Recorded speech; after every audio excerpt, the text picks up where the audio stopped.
सब सावधान। भगवान वीरो मंगलम गौतमो गणी मंगलम कुंद कुंदादेव जयंत मंगलम। सर्वमंगल मांगल्यम सर्वकल्याणकारकं प्रधानं सर्वधर्माणां जयनं जयतु शासनम्। जय जया जानिगे कम कलंकड़े निश्चयंजनाणं ते परम पुरवे।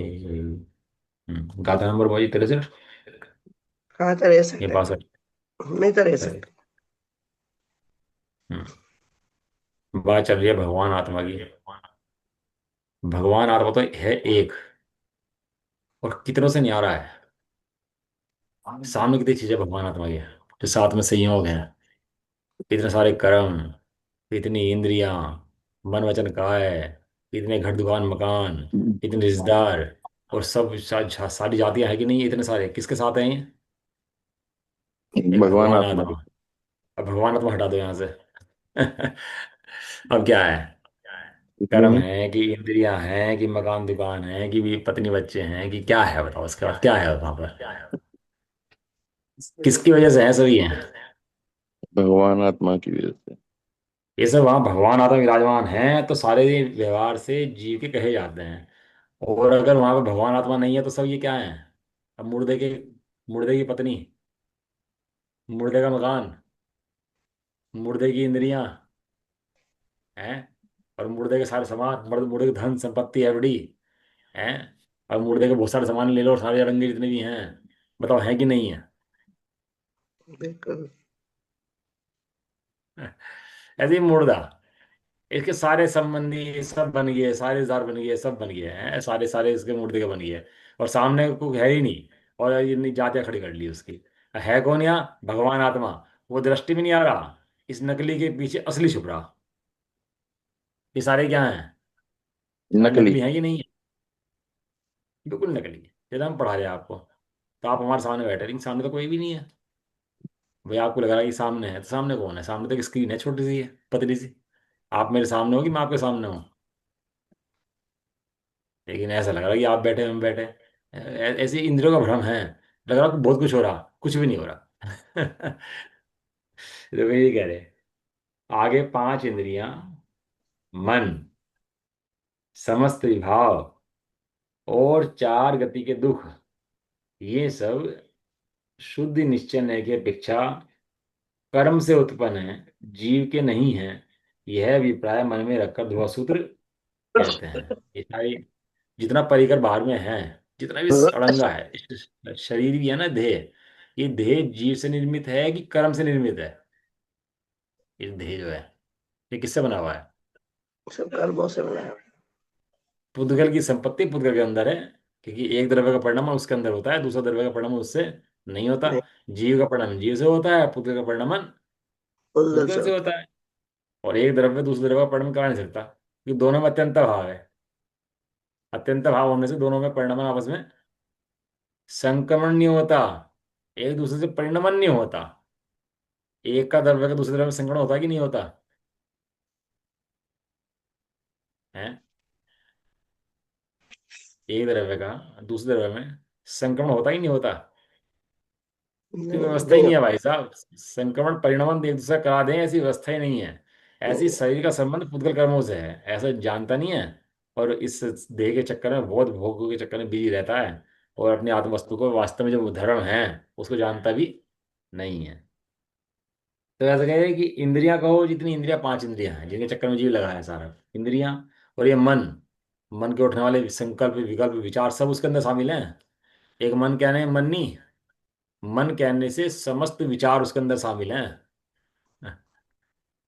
बताओ जीव का मन है कि नहीं है? अरे जब मन नहीं है तब भी जीव है। जब मन हट जाता है ना, एक इंद्रिय दो इंद्रिय बन जाता है, तो जीव तो पूरा है कि नहीं है? और जब सिद्ध नहीं। बन जाता है तो वहां मन है कि नहीं है?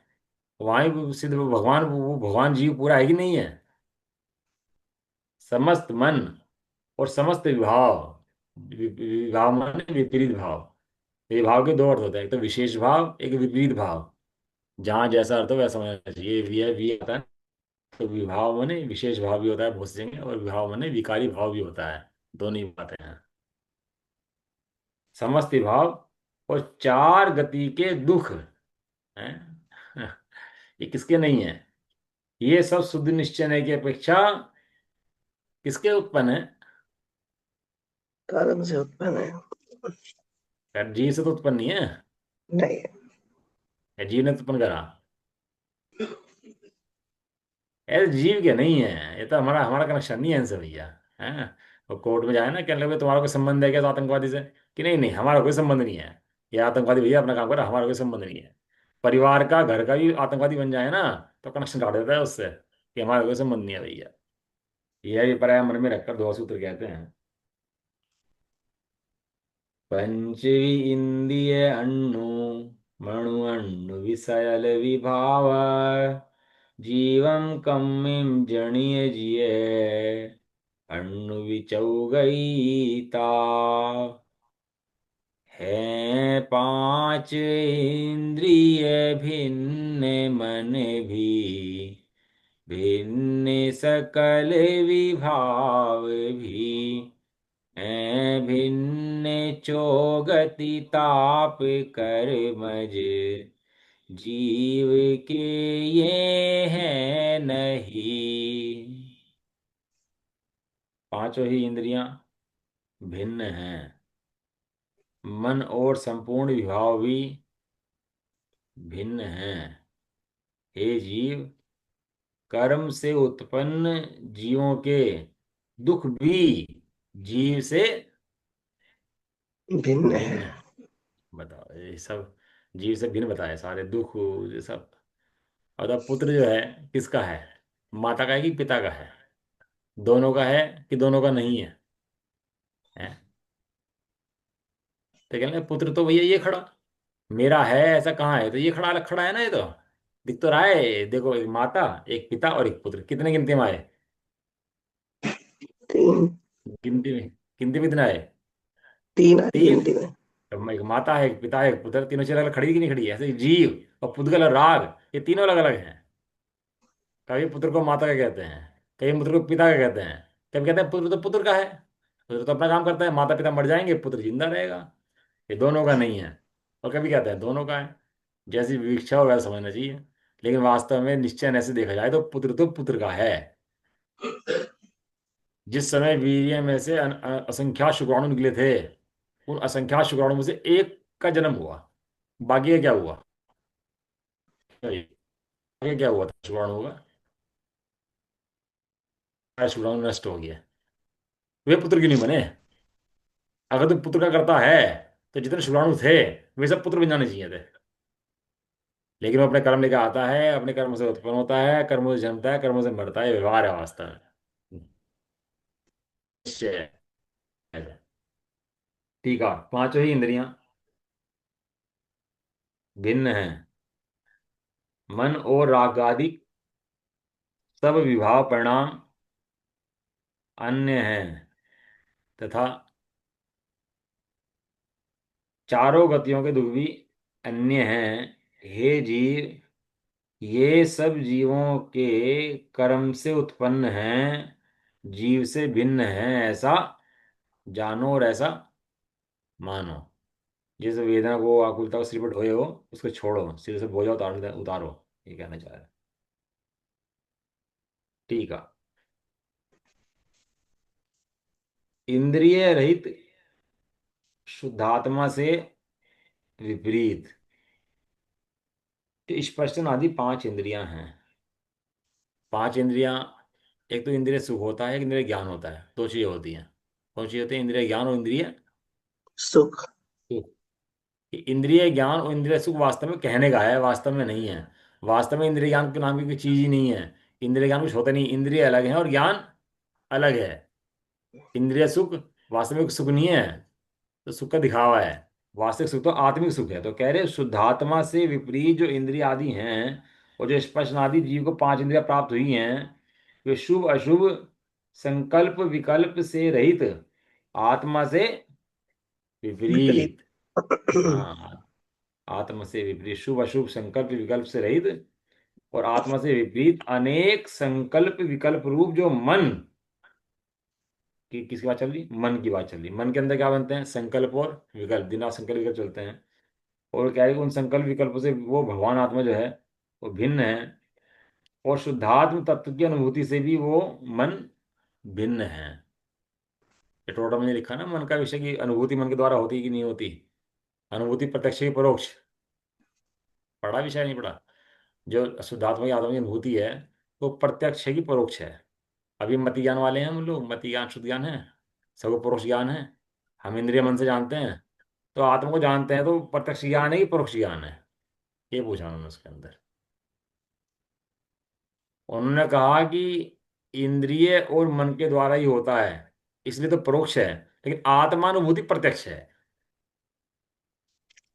आत्मानुभूति प्रत्यक्ष माने अनुभव तो है, लेकिन वह मन रहता है, मन के बिना नहीं होती।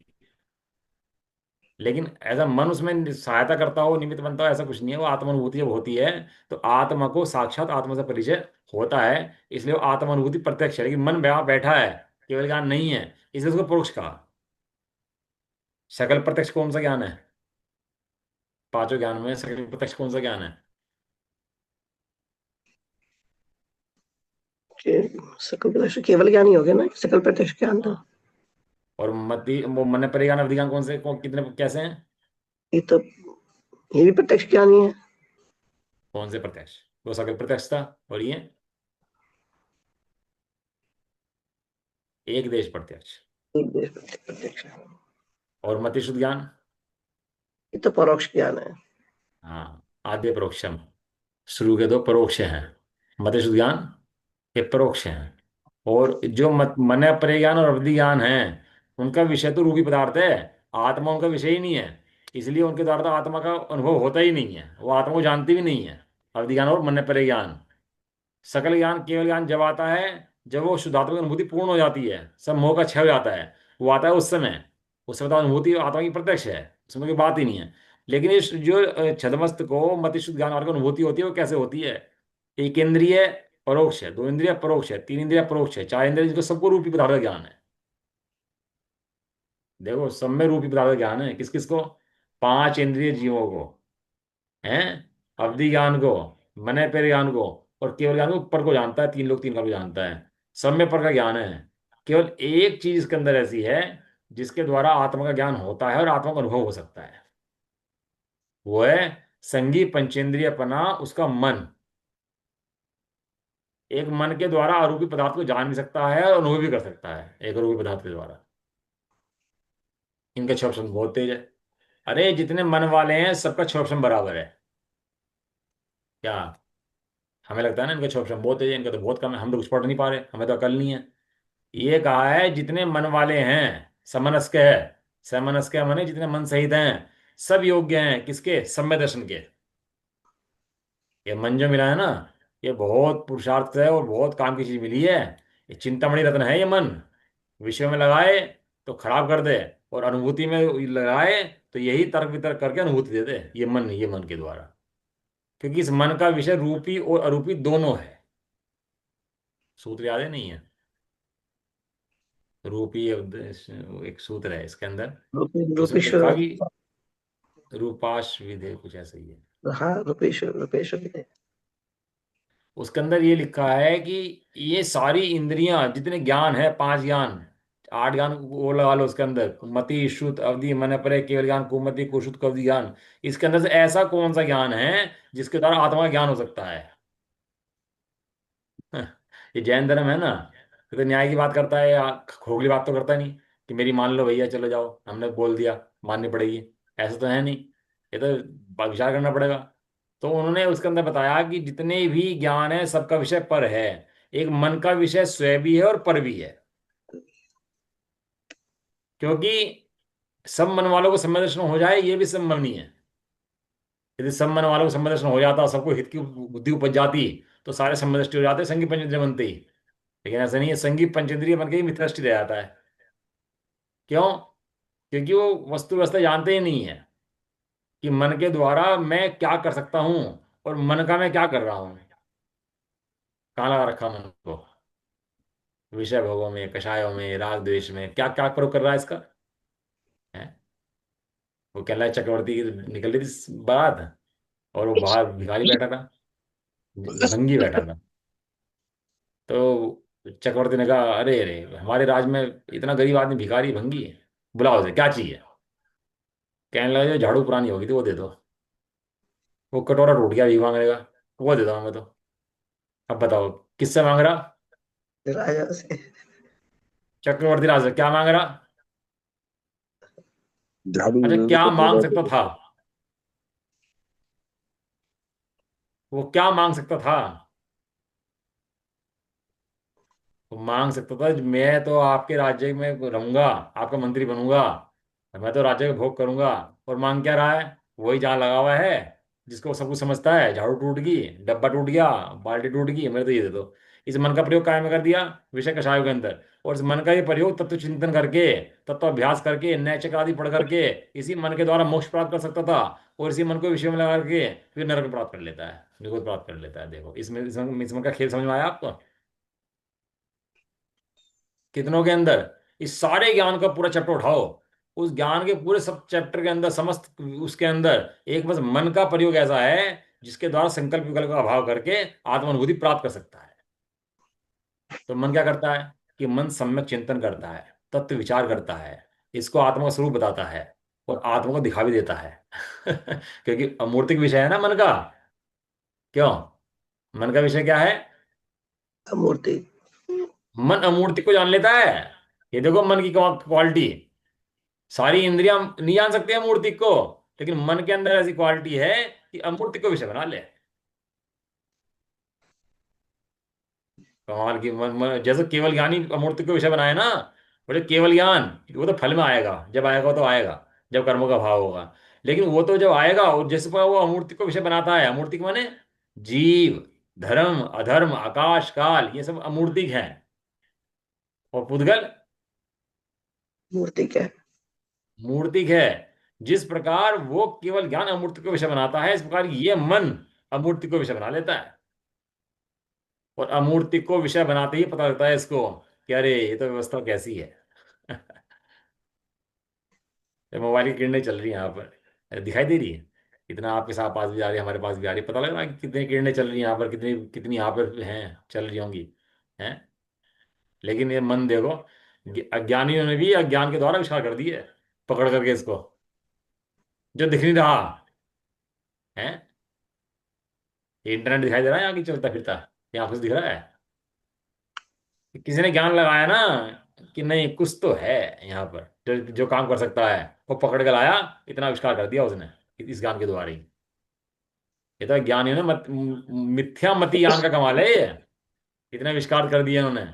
जब मिथ्या मति ज्ञान का कमाल इतना है, तो सम्यक ज्ञान का कमाल कितना होगा? मोक्ष ला दे मन। ये मन ही है जो मोक्ष के द्वार तक पहुंचाता है, और खुद बाहर रह जाता है, और जीव को मोक्ष पहुंचा देता है। ये मन ही है, नाव के समान है। इसलिए मन का दुरुपयोग नहीं करना चाहिए, मन का सदुपयोग करना चाहिए। किसके द्वारा? तत्व अभ्यास, तत्व चिंतन के द्वारा। जिन्होंने मन का प्रयोग करा वे मुक्ति पाएंगे, और जिन्होंने मन का दुरुपयोग करा वे कुगति पाएंगे। ऐसा है। रतन के समान संभाल करना चाहिए, इसका रत्न हो, सोना चांदी हो, इस तरह मन है, मन से बड़ी कोई चीज नहीं है। अगर पैसे वाला हो, मन खराब हो, बुद्धि ना हो, क्या करेगा? तो कह रहे हैं कि जो समस्त संकल्प विकल्प, जो मन और शुद्धात्म तत्व की अनुभूति से भिन्न है। समझ में आ गई? शुद्धात्मा की अनुभूति और मन की, मन से कैसे प्राप्त होता है वो सब है, और संकल्प विकल्प को कैसे भाव होता है। जो राग द्वेष मोहादि रूप सब विभाव, वे सब आत्मा से भिन्न है। भिन्न है। तो राग द्वेष मोह हो, वे सब आत्मा से, ये भिन्न है। आत्मा तो चिंता मत कर।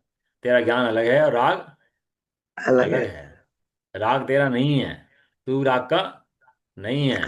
राग तेरे अंदर कभी उत्पन्न हुआ ही नहीं है। क्योंकि जो जिस परिणामों से उत्पन्न होता है, उस परिणाम का कर्ता होता है। जीव ज्ञान चेतन आदि परिणामों से उत्पन्न होता है, तो जीव ज्ञान चेतन का करता है, जीव राग का करता नहीं नहीं है। है। अगर जीव राग का करता हो, तो सिद्धों को भी राग हो। आया? उदाहरण समझ में नहीं आया? तर्क समझ में आया नहीं आया? व्याप्ति की व्याप्ति लगाओ उसकी। व्याप्ति के ज्ञान को तर्क कहते हैं। व्याप्ति क्या है? क्या अगर राग जीव से उत्पन्न होता, तो सिद्धों को भी होता। राग होता। ये सिद्धों का राग नहीं है, इससे सिद्ध हो गया। सिद्धों के राग ना होने सिद्ध हो गया कि राग जीव से उत्पन्न नहीं है। तो किससे उत्पन्न है? तू जगह लेने देना है। तेरे से उत्पन्न नहीं है, मैं छुट्टी हुआ। तेरा तो आनंद आ गया ना। तो किससे उत्पन्न है? अब तू छोड़ बात को। किससे उत्पन्न है? वे सब विभाग, वे सब आत्मा से भिन्न है, तथा वीतराग, परमानंद, सुखरूप, अमृत। हाँ, क्या बात।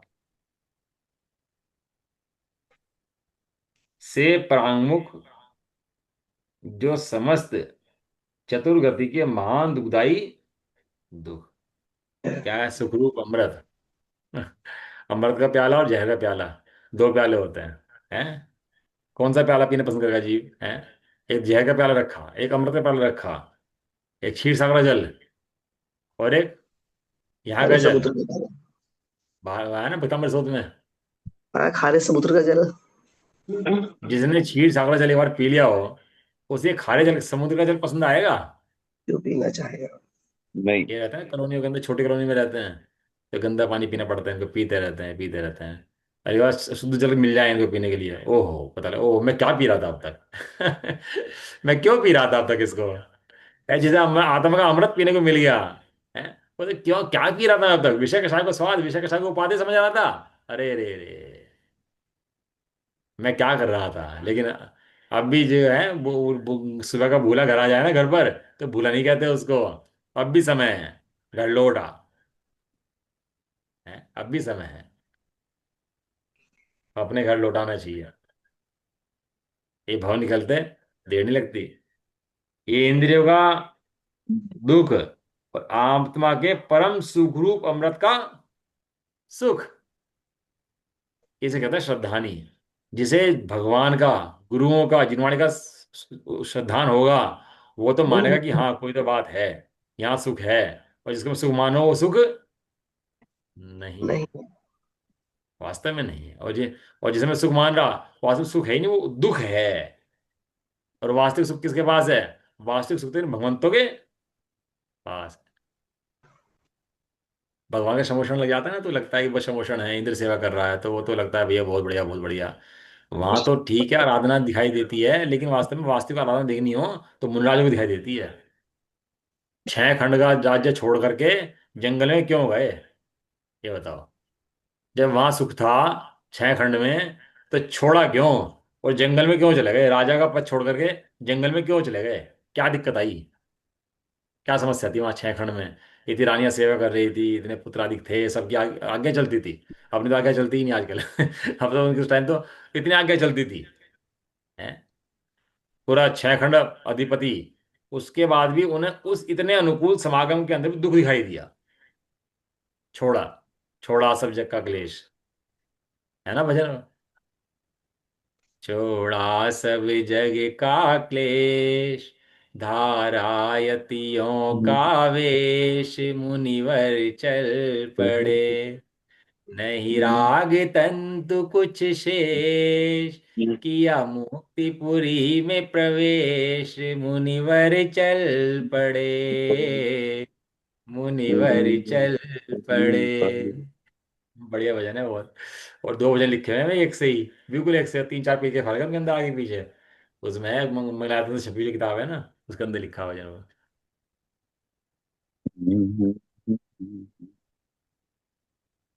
इसलिए भैया जीव सुखदाई है, और जीव को छोड़ के बाकी सब दुखदाई है। कोई बात नहीं, सुख को प्राप्त नहीं कर पा रहा, ये तो समझ कि ये दुख है, और वास्तविक सुख आत्मा के अंदर ही है। ये तो समझ, ये भगवान जो बैठे, तो भगवान आत्मा का पान कर रहे हैं, और सुख भगवान आत्मा के अंदर है, ये तो समझ। हाँ तो पहाड़ एक बार कि हाँ ये बात सही है। तो क्या वो श्रद्धा नहीं है, आस्था है। वे जो दुग्ध हैं वे सब जीव पदार्थ से भिन्न है। भले ही तूने दुख का आज तक पान करा हो, लेकिन आनंद की बात यह है कि वो दुख तुझ रूप नहीं हुआ, और तू उस दुख रूप नहीं हुआ। तू आज चाहे, आज अपने सुख का पान कर सकता है, अभी भी देर नहीं हुई, अभी भी देर नहीं हुई। आज मुड़े सो आज मंजिल। ये सब दुख भगवान आत्मा से भिन्न है, ऐसा जान करके ज्ञानी भगवान आत्मा का रस का अमृत का पान करते हैं। ये सभी अशुद्ध निश्चय की अपेक्षा आत्मज्ञान के अभाव से उपार्जन किए हुए कर्मों से जीव के उत्पन्न हुए हैं। आत्मा ने कर्म उत्पन्न किए कि आत्मा को भूलकर कर्म उत्पन्न किए? बताओ जी बताओ। क्या कहा? आत्मा को भूलकर क्रम उत्पन्न किए। आत्मा ने कर्म उत्पन्न किए कि आत्मा को भूलकर कर्म उत्पन्न किए? अरे आत्मा जिस को आत्मा को भूलकर, वांछन लगा रहा है आत्मा को आत्मा ने कर्म करे, आत्मा ने कर्म करे, आत्मा ने कर्म, उस आत्मा ने कर्म करे ही नहीं है, बल्कि उसको तो आत्मा को जानने के भूलकर। बाद कर्मों का अभाव हो जाता है। हो जाता हम्म, तू कहता है कर्म, आत्मा ने कर्म उत्पन्न करे। अरे आत्मा तो कर्म का नाशक है, घातक है। कर्म आत्मा के नाशक नहीं है। बताओ, अरंतों ने, सिद्धों ने, मुनिराजों ने आत्मा को जानकर कर्मों का नाश कर दिया कि नहीं कर दिया? यदि आत्मा कर्म कर उत्पन्न दिया। करता होता, यदि हम्म, सिद्धांत लेता आत्मा ने कर्म कर्म उत्पन्न करता है, तो आत्मा कर्मों का अभाव कैसे करता? खुद में ही दोष हो तो दूसरे के दोष कैसे दूर करे? बताओ। एक लिखे, वे सभी अशुद्ध निश्चय से आत्मज्ञान के अभाव से, क्या शब्द दिया? आत्मज्ञान के, अभाव से। भाव से। अंडरलाइन करनी चाहिए, लाइन ही है, आत्मज्ञान के भाव से। आत्मज्ञान से नहीं, अभाव से। आत्मज्ञान के अभाव से जो उत्पन्न किए हुए कर्म हैं, वे जीव के उत्पन्न हुए हैं, इसलिए ये सब अपने नहीं हैं। ये सब कर्म जनित हैं। आजीवाधिकार में लिखा, बहुत सिद्धांत दिया। आजीवाधिकार पढ़ा है समय सारजी जी का? ये जो राग आदि के जीव उत्पन्न किए कि नहीं किए? कि नहीं भैया, क्यों क्यों क्यों नहीं उत्पन्न किए? क्योंकि ये जीव के स्वभाव भाव नहीं है। ये जीव के स्वभाव से उत्पन्न नहीं हुए। जीव के स्वभाव में कि राग उत्पन्न हुआ, जीव के स्वभाव में द्वेष उत्पन्न हुआ, जीव के स्वभाव में मोह उत्पन्न हुआ। स्वभाव से। लेकिन पूरा, पूरे शास्त्र पढ़ के क्या निर्णय करेगा? जीव रागी है, जीव राग का अभाव करेगा। जीव मोही है, जीव मोह का अभाव करेगा। जीव द्वेषी है, जीव द्वेष का भाव करेगा। अभाव करेगा। और वे कह रहे मोह मेरा कुछ नहीं, बस एक ज्ञायक भाव है। भाव में। इस ज्ञान को ज्ञायक समय के, ये मोह जो ज्ञान निर्मम। है ना कि ये मोह मेरा है और मैं भाव करूंगा, ये नहीं। अरे मोह मेरा है ही नहीं। क्या समझ में आती नहीं आती बातें? ये आकाश से उतरी हुई दिव्य ध्वनि वाणी है। फिर आकाश से फूल बरसते हैं ना देव से उनके आने से पहले, तीर्थंकर के आने से पहले रत्न बरसते हैं। ऐसे संवेद दर्शन आने से पहले ज्ञान के रत्न बरसते हैं। ये रत्न बरसते हैं ऊपर से। ये और रुचिवंत हो तो वो रत्न इकट्ठे करता है, और अंधा हो तो उसे पता नहीं लगता रत्न बरस रहे हैं। रत्न बरसते हैं यहाँ पर किसके? ये दिव्य ध्वनि के। वो कह रहे हैं, कुछ मोह वो मेरा नहीं। है नहीं। मेरा कोई संबंधी, है नहीं। ये भंगी रहते हैं भाई, तुम्हारा क्या संबंध है? हमारा क्या संबंध होता? तुम्हारे रिश्तेदार, ये क्या बात कर रहे हैं भाई साहब? ये भंगी जमात से रिश्तेदारी हमारी होगी? अरे मोह, मोह से रिश्तेदारी हमारी होगी? भगवान आत्मा की रिश्तेदारी से मोह से होगी? है? और सुनो मजे की बात, उसमें गाथा में लिखा बाद में, इसके अंदर मोह शब्द बदलकर राग कर लेना, द्वेष कर लेना, पांचों इंद्रिया कर लेना, 16 सूत्र लगाकर व्याख्यान अपने आप कर लेना। इस गाथा की 16 गाथाएं अपने आप बना लेना। और लिखा या नहीं लिखा? लिखा है।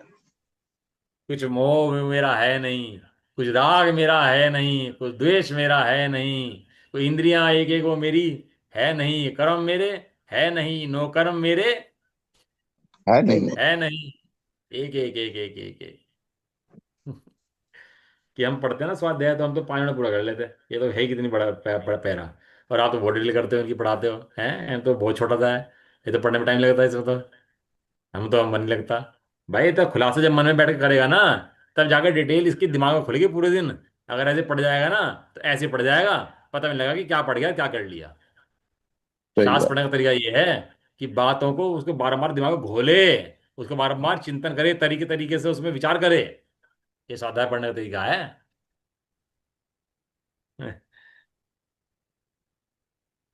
समझ में आया? इसलिए वे सब अपने नहीं हैं। क्या कह रहे? कर्म जनित है। नहीं। भगवान के गुण, अनंत ज्ञान, अनंत दर्शन, अनंत सुख, अनंत वीर्य है कि नहीं है? और सामने संसारी जीव, इसके अनंत ज्ञान आदि नहीं है, लेकिन सामने क्या बैठे हैं? ज्ञानावर्णी, दर्शनावर्णी, मोहनीय, अंतराय, चार कर्म बैठे कि नहीं बैठे? लेकिन हम्म, इनमें ऐसा फर्क दिखने पर भी वे कहते हैं इन दोनों में जो डिफरेंस है वो कर्मों का डिफरेंस है, जीव का डिफरेंस नहीं है। ये दोनों दो चीज दिखाई दे रहे हैं आपको? वाह जी। हाँ, हम्म, दो चीज दिखाई दिया आपको, एक के अंदर अनंत ज्ञान, अनंत दर्शन, अनंत ज्ञान, अनंत सुख, अनंत वीर्य है, और एक के अंदर बिल्कुल है। नहीं है, चारों। उसके नहीं अंदर है। ज्ञानावरणी, दर्शनावरणी, मोहनी और अंतराय है? हम्म, ये दो जीव हैं। लेकिन ऐसा कहने पर भी दोनों के अंदर डिफरेंस किसका है? ये डिफरेंस जीव का नहीं है, ये डिफरेंस कर्मों का है। ये कर्म हटा दो इसके ये चार कर्म हटा दो, हाँ, तो क्या हाँ, होगा? प्रकट हो जाएंगे सब। ये चारों प्रकट हो जाएंगे। तो डिफरेंस किसका हुआ? जीव का ही कर्मों का। कर्मों का है सब। कर्मों का। भाई कर्मों कर्म का। है तो दिखाई नहीं दे रहे, कर्म हट गए तो दिखाई देने लगे। तो डिफरेंस किसकी वजह से हुआ? कर्मों की वजह से ही हुआ। इसलिए कहते हैं केवल ज्ञान भी कर्म सापेक्ष है। बताओ, डिफरेंस कर्मों का है तो जीव का डिफरेंस नहीं है। अब लगाओ चार कर्मों के सामने चार गुण, अरे चार गुण तो पूरे के पूरे बैठे हैं। समय हो गया। यहाँ पर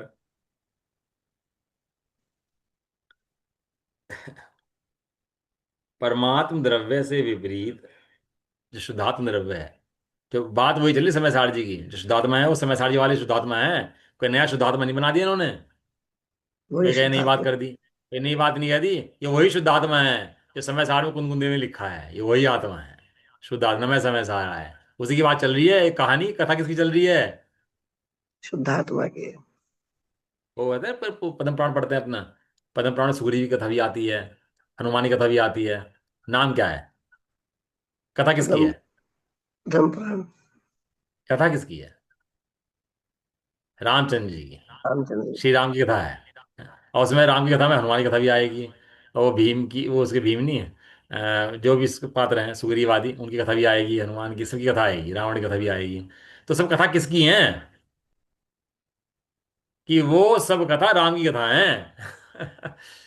इसे पांच इंद्रियों का वर्णन करा तो वो कथा आत्मा की है, और भोग का वर्णन करा तो कथा आत्मा की है, ज्ञान का वर्णन करा तो कथा भी आत्मा की कथा है। आत्मा ये कह रहे परमात्म द्रव्य किसी कथा चल रही है, कहानी परमात्मा किसकी? परमात्म द्रव्य की। परमात्म द्रव्य से विपरीत जो पांच इंद्रिय आदि समस्त विकल्प जाल हैं, वे तो त्याग करने योग्य है। योग्य हैं। जितना तेरा विकल्पों का तूने जाल बोया हुआ है ना, टोटमल जी कहते हैं जितने विकल्प करता है सब झूठे हैं। जितने विकल्प तू करता है ना सुख के होने के नाम पर, वे सब विकल्प सब झूठे झूठ हैं। है। हाँ, तेरे करने योग्य नहीं है, क्योंकि परमात्मा से विपरीत है। और उनसे विपरीत पांच इंद्रियों के विषयों की अभिलाषा आदि ये समस्त विकल्प जालों से रहित अपना शुद्धात्म तत्व, वही परम समाधि के समय साक्षात उपादेय है। यह तात्पर्य जान। जानना। परम समाधि, समाधि होती, एक होती है समाधि और एक होती है परम समाधि। दोनों में कुछ फर्क है कि नहीं है? एक होती है भक्ति, एक होती है परम भक्ति। एक होता है शटावश्यक, एक होता है परमावश्यक। कुछ फर्क है कि नहीं है? जहां भक्ति है, आवश्यक है, वो व्यवहार है। जहां से परम लग गया वो निश्चय का सूचक है। समाधि तो एंड अंत काल में होगी जब होगी, लेकिन परम समाधि तो सदाकाल चलने वाली है, कभी रुकने वाली नहीं है। वो परम समाधि कैसे होती है? वो कह रहे हैं कि विकल्प जालों से रहित, जब तू सब विकल्प को शांत हो जाए और तुझे अपना शुद्धात्म तत्व ही उपादेय दिखाई दे, इसका साक्षात उपादेय, समस्त विकल्पों का अभाव और साक्षात हम्म, शुद्धात्मा ही साक्षात उपादेय दिखाई दे, उसका नाम है परम समाधि। दूसरी बात कहो तो आनंद का नाम है परम समाधि, निशंकता का नाम है परम समाधि। अपन लोग क्या है ना, दिल में पूरे दिन बिजी रहते हैं, पूरे दिन भ्रमित से लगे, ऐसा लगता है जाल में बिछ गया हूँ। लेकिन ऐसा होने पर भी ज्ञानी के ज्ञान में क्या है कि मैं कभी इस रूप कभी नहीं होता, कितने कितने विकल्प आ जाएं। और कोई भ्रांति उत्पन्न भी होती है ना, तो भगवान के पास जाकर नहा लेता है। क्या कहा, भगवान के पास जाकर के नहा लेता है। थोड़ा बहुत मैल हो ना तो तत्व ज्ञान करता है, शास्त्राभ्यास करता है, भगवान के पास जाता है तो उसको सबको धो देता है। बाकी तो शंका आदि तो कोई मतलब उसके है ही नहीं, उपजता ही नहीं है उसको कि मेरे स्वभाव में कोई शंका मुझे हो जाए। मेरे स्वभाव में मोह नहीं है। नहीं एक है, गाथा लिख निशंक। लेना आप, कुछ मोह मेरा है नहीं। नत्थि हम्म, कम मोह को भी मोहो।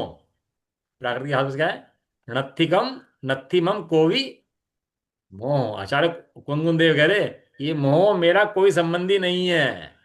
नत्थि कम को भी मोह बुझ दिए है मेरे को, मैं ज्ञायक भाव एक हूँ।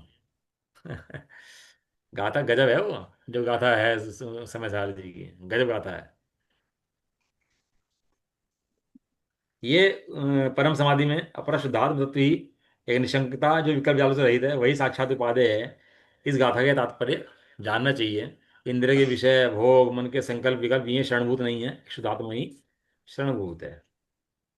अब इसके अंदर चलेगा 64 नंबर गाथा, इसमें लिखा, आगे संसार के सब सुख दुख शुद्ध निश्चय न से शुभ अशुभ कर्मों द्वारा उत्पन्न होते हैं, और कर्मों को ही उत्पन्न करते हैं, जीव के नहीं हैं, ऐसा कहते हैं। क्या? कल पता चलेगी जिन कर्मों से जीव भ्रांति में पैदा रहता है, सदाकाल शुभ अशुभ ये दिखता रहता है, तो उन सब शुभ अशुभ से रहित वो भगवान आत्मा है। इस शुभ अशुभ के अंदर भगवान आत्मा नहीं है। इन सब शुभ अशुभ के विकल्प जालों से भगवान आत्मा रहित है। भगवान आत्मा सदा शुद्ध है, सदा एक रूप है, सदा ज्ञान रूप है, परम पिता है, भगवान है, तीन लोक का नाथ है, चैतन्य मूर्ति है, चैतन्य चिंतामणि है। एक होता है चिंतामणि, एक होता है चैतन्य मणि। कोई डिफरेंस पता लगा दोनों के अंदर? नहीं पता लगा? क्यों? चिंतामणि और चैतन्यमणि, विचार करना इसके चेतन बारे में। डिफरेंस क्या है इन दोनों के बारे में, और किसका क्या फायदा है तो कल बात करते हैं इसके बारे में। चिंतामणि और चैतन्य मणि। चैतन्यमणि। ये तो इतना आनंद की बात है, सुबह सुबह चलें तब जाके सिर पे तो बोझ होता है मुंह का, नहीं तो वैसे ढोता रहता है। निज निधि निज में ली। बताई है ये अनंत उपकार है उसके उसके लिए जिन वाणी माँ को वो वंदे वंदना शाश्वत भारे है। वो कर मत।